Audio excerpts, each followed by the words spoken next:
jaaliyada u dhalatay gobolka Sool ee ku dhaqan wadanka Belgiumka ayaa maanta deeq lacageed soo gaarsiisay cusbitaalka dhexe ee magaalada Laascaanood. deeqdan lacageed oo jaaliyadu u soo wakiilatay Maxamuud Cige oo kamid ah jaaliyada dalka Belgiumka ayaa waxa uu ku wareejiyay Sheekh Cali Cabdi Xaashi Sheekh Cali Dheere waxaana deeqdan oo ka koobnayd lacag dhan $500 Mareykanka ah loogu iibiyay 32 furaash dadka bukaanka jiifka ah ee ku jira cusbitaalka guud ee magaalada Laascaanood.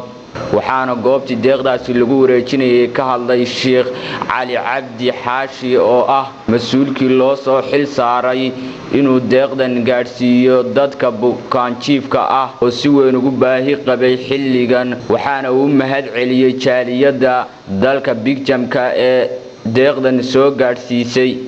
inaan ku wareejiyo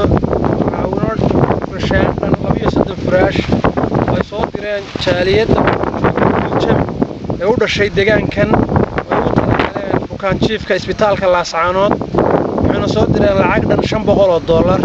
lacagtaas waxay soo goysay 32 furaash oo loogu soo iibshay bukaan jiifka iyadoo ay dabooleen baahida bukaan jiifka isbitaalka oo inta ka badan yihiin bukaan jiifku wixii la helo unba la soo gudbinayaa insha Allah taala waxaan rajaynayaa in inta ka dhimanna ay u soo dhameystiri doonaan hadii Ilaahay ka dhigo.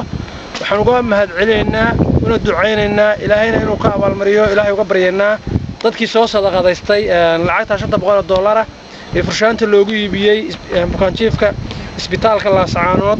marka jaaliyadaha kale waxaan ku codsanaynaa qaybta furshaanta dhiman iyo go'yaasha iyo barnaamijyada iyo sariirihii laftigoodii. sidoo kale agaasimaha cusbitaalka magaalada Laascaanood Dr. Ismaaciil Ilka Case oo isaguna halkaasi ka hadlay ayaa si weyn ugu mahad celiyay dadkii deeqdan soo gaarsiiyay isagoo sheegay in aysan dabooli karin baahida xilligan ka jirta cusbitaalka balse loo baahan yahay in bukaan jiifka cusbitaalka ku jira laga taageero dhinacyo badan. jaaliyada gobolka u dhalatay ee soo sadaqadaysatay alaabtan ama ku soo deeqday bukaanka jiifka isbitaalka oo waxyaabaha basiga ee laga maarmaanka runtii way ka mid tahay furshaantu waa waxa ugu muhiimsan ee bukaanku u helo baahida kale markaas ee labaad uu gudbi karaa.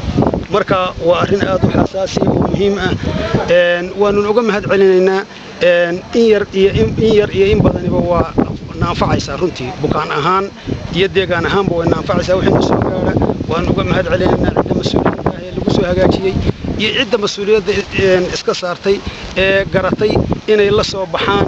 Cabdi Maxamuud Cabdi Ciro telefishinka caalamiga Soomaali Saad magaalada Laascaanood.